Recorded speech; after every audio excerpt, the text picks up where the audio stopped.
അതിന്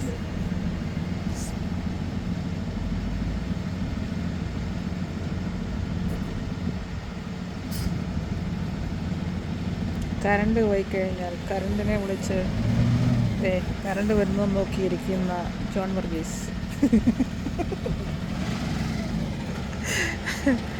അമേരിക്കയിൽ കറണ്ട് പോയാൽ ഇങ്ങനെയാണ് ഗൈസ്. ഇതുപോലെ സർവീസ് വിളിച്ചു കഴിഞ്ഞാൽ നമ്മുടെ പോസ്റ്റിൽ നിന്നുള്ള കറണ്ടിൻ്റെ സപ്ലൈസ് കീപോട്ട് വീട്ടിനുള്ളിലേക്ക് എത്തുന്നില്ല. അപ്പോൾ അതിന് നമ്മൾ ഇവിടുത്തെ കമ്പനിയെ വിളിച്ചു കഴിഞ്ഞപ്പോൾ നമ്മുടെ നാട്ടിലെ നാട്ടിലെന്താ പറയണേ, നാട്ടിലെത്തനെന്താ പറയണേ, KSEB എന്ന് പറയണ പോലെ ഇവിടുത്തെ സർവീസാണിത്. ഇവർ വന്ന് ഇനി പോസ്റ്റിൻ്റെ മണ്ടയിൽ കയറി അവിടെ നിന്ന് എന്താണ് സംഭവം എന്ന് നോക്കി അത് കറക്റ്റ് ചെയ്ത് തരും. അപ്പോൾ നമ്മൾ ഇല്ലല്ലേ അത് വരുന്നോ ഇല്ലെന്ന് നോക്കിയിരിക്കുന്ന നമ്മുടെ കെട്ടിയവൻ അവരാണ്.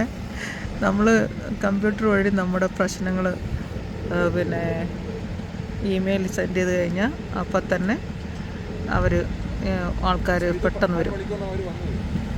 നമ്മളിപ്പോൾ കംപ്ലൈൻറ്റ് കൊടുത്തിട്ട് അരമണിക്കൂറേ ആയിട്ടുള്ളൂ. അരമണിക്കൂറിനകം തന്നെ ആളിവിടെ എത്തി. ഇനിയിപ്പോൾ അവർ ഇതിനകത്ത് ആ തൊട്ടി പോലെ കാണുന്ന സാധനമില്ലേ, അതവിടെ ഒരു ജാമായിട്ടിരിക്കുകയാണ്. അതിലാണ് പുള്ളിക്കാരൻ അതിൻ്റെ മുകളിൽ പോയി ചെക്ക് ചെയ്യേണ്ടത്. അപ്പോൾ അതിനെന്തോ ഒരു സ്റ്റക്കായതുകൊണ്ട് പുള്ളി അതൊക്കെ ഒന്ന് ക്ലിയർ ചെയ്യുകയാണ്. ഇവിടുത്തെ ഈ വണ്ടിക്കകത്ത് എല്ലാ എക്യുപ്മെൻറ്റ്സും ഉണ്ട്. നമ്മുടെ കറണ്ടിന് ആവശ്യമുള്ള പ്ലഗ്, വയറ്, അങ്ങനെയുള്ള എല്ലാ സാധനം തന്നെ ഇതിനകത്തുണ്ട്. ഇത് പ്ലസ് സ്റ്റോറേജ് മാതിരിയുള്ളതും പിന്നെ ഒരു ക്രെയിൻ മാതിരിയാണ്. മുകളിൽ ക്രെയിൻ മാതിരി ഒരു സാധനമുണ്ട്. അപ്പോൾ ആ ബക്കറ്റിൽ നിന്നാണ് ഈ ആളിന് മുകളിലേക്ക് പോയിട്ട് അവിടെ പോയി വർക്ക് ചെയ്യേണ്ടത്. അപ്പോൾ അമേരിക്കയിലെ കറണ്ട് പോയാൽ ഇങ്ങനെയാണ് സംഭവം സെറ്റ് ചെയ്യണം. നമ്മുടെ കംപ്ലയിൻറ്റ്സ് നമുക്ക് ഇമെയിലിൽ അയച്ചാൽ മതി ഈ കമ്പനിയിലേക്ക്. അപ്പോൾ വിത്തിൻ 30 minutes ആൾക്കാർ വരും.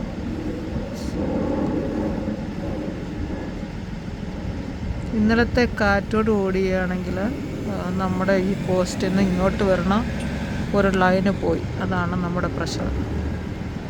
അപ്പോൾ ഇന്നലെ ഒരു ലൈനേ ഉള്ളായിരുന്നു. അപ്പോൾ ഇന്നത് ഫുള്ള് കിട്ടണമെന്നുണ്ടെങ്കിലാണ് ഇത് ചെയ്തത്. അപ്പം വീടിൻ്റെ ഫ്രണ്ടിൽ ഇരുന്ന് നമുക്കിങ്ങനെ കാഴ്ചകൾ കാണാം. പിന്നെ വീടിൻ്റെ ഫ്രണ്ടിൽ കൂടി പോകുന്ന ആൾക്കാരെയും കാണാം. ഇത് കണ്ടില്ല, നമ്മുടെ വീടിൻ്റെ ഫ്രണ്ടിലെ സൈഡ് ബാക്ക്. ഇതേപോലെ സൈഡ് ബാക്കിലാണ് ആൾക്കാർക്ക് നടന്നു പോകാൻ എല്ലാ വീടിൻ്റെയും ഫ്രണ്ടിൽ ഇങ്ങനെ സൈഡ് ബാക്ക് ഒന്നുണ്ട്. അതുപോലെ ഇവിടെ ഇരുന്ന് കഴിഞ്ഞാൽ അങ്ങോട്ടും ഇങ്ങോട്ടും പോകുന്ന കാറുകളുടെ എണ്ണവും കൗണ്ട് ചെയ്യാം. ഒരു ബൈക്ക് വന്നുണ്ടോ? ഇതൊക്കെ ഒരു ഇലക്ട്രിക് ബൈക്കാണ്. സമ്മറിലൊക്കെ ഇഷ്ടം പോലെ ഇലക്ട്രിക് ബൈക്ക് ഇതുവഴി വരുന്ന കാണാം. പുള്ളിക്കാരനാണ് ലാഡറൊക്കെ ഉണ്ട് കേട്ടോ. ഇത്രയും പൊക്കത്തിലൊന്നും ലാഡറിലൊന്നും കയറത്തൊന്നുമില്ല. ഇവിടെ അവരുടെ കയ്യിലും കാലിലും ഒക്കെ ഇലക്ട്രിസിറ്റി തട്ടായിരിക്കാനുള്ള പ്ലാസ്റ്റിക് കവറൊക്കെ സെറ്റ് ചെയ്ത്, തലയിൽ നമുക്ക് എന്തെങ്കിലും തല വീണ് കഴിഞ്ഞാൽ തല ഹേർട്ട് ചെയ്യാതിരിക്കാനുള്ള സാധനമൊക്കെ സെറ്റ് ചെയ്തിട്ടാണ് അവരതിൽ കയറണം. നമ്മുടെ എയർപോർട്ട് JFK എയർപോർട്ട് ഇവിടെ തൊട്ടടുത്തായതുകൊണ്ട് പ്ലെയിൻ ലാൻഡ് ചെയ്യുന്നതും നമുക്ക് ഇവിടെ നിന്നുകൊണ്ട് കാണാൻ പറ്റും. എയർപോർട്ടും നമ്മുടെ വീടും കൂടെ 20 minute വ്യത്യാസമേ ഉള്ളൂ. ഉണ്ട് പുള്ളിക്കാരൻ അത് പണിതത് മോപ്പോട്ട് എടുക്കണമെന്നേക്കാണ്. കറണ്ട് ഇടുന്ന സാധനം എന്ത് ചെയ്യേ? അതെ,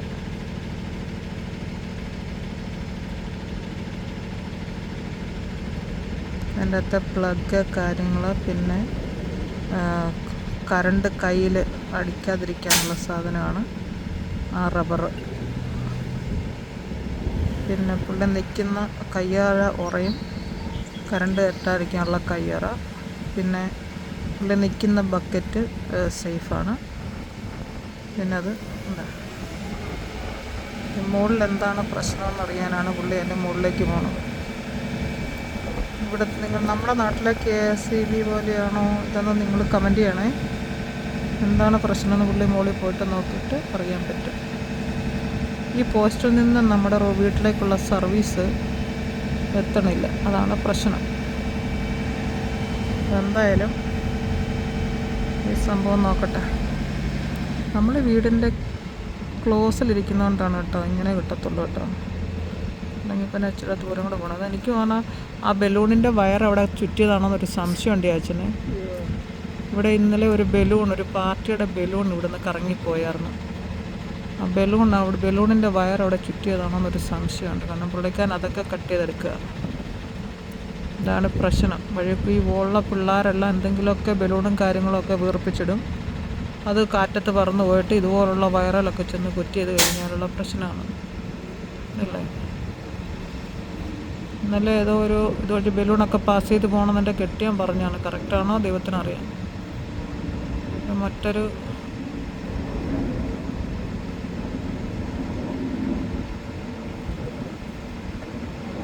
മറ്റൊരു ഇതിലേക്ക് ചെറിയൊക്കെ അവന് മറ്റേ രണ്ട് ഇതിൻ്റെയും കൂടെ ആ സൈഡിൽ കൂടെ പോകുന്ന കറണ്ട് അവനടിക്കാതിരിക്കാൻ വേണ്ടിയിട്ട് അത് ബ്ലോക്ക് ചെയ്ത് അതുവഴി സ്പാർക്കിളൊന്നും വരാതിരിക്കാൻ വേണ്ടിയിട്ട്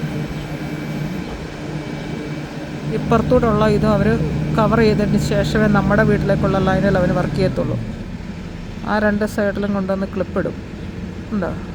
അതൊക്കെ മെയിൻ ഇലക്ട്രിസിറ്റി പോകുന്ന ലൈനാണ് അത്. അതിനകത്തൂടെ അതിന് കവറിട്ട് കഴിഞ്ഞാൽ വേറെ സാധനങ്ങളൊന്നും അവിടെ അടിക്കുകയില്ല. ഒരെണ്ണം കൂടെ കാണാമല്ലോ. എൻ്റെ വണ്ടി എൻ്റെ അടിയിൽ കൂടെ കയറുന്നതല്ലേ. ഉണ്ടോ? അയ്യോ, അവൻ അതുവഴി കറങ്ങി ഇപ്പുറത്ത് വരണം. അത് മനസ്സിലായോ?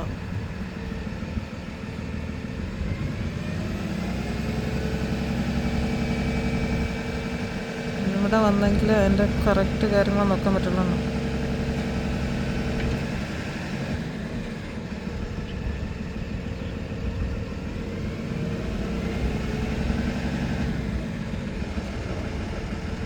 അതും കൊണ്ടുവന്ന് ആ സൈഡിൽ ബ്ലോക്ക് ചെയ്യും. ഇലക്ട്രിസിറ്റി അവരുടെ ശരീരത്തേക്ക് പാസ് ചെയ്യാതിരിക്കാൻ വേണ്ടിയിട്ടാണ് അവരങ്ങനെ ഒരു റബ്ബറിൻ്റെ സാധനം. അപ്പോൾ ഇവനിവിടെ നിൽക്കുന്നതുകൊണ്ട് അറിയാണ്ടെങ്ങാണ് അവൻ്റെ കൈ മുട്ടിക്കഴിഞ്ഞാൽ ഇലക്ട്രിസിറ്റി അടിക്കാതിരിക്കാൻ വേണ്ടിയിട്ടാണ് അത് വെക്കണം. ഇനി ഈ ബലൂണിൻ്റെ ട്രാപ്പ് വന്ന വയേഴ്സ് മൊത്തം പുള്ളിക്കാരന് കെട്ടി അടിച്ച് മാറ്റണം. ഉണ്ടോ? എനിക്ക് തോന്നുന്നു അവിടെ കണ്ടാണ് സംഭവം പറ്റിയെന്ന് എനിക്ക് തോന്നുന്നുണ്ടോ.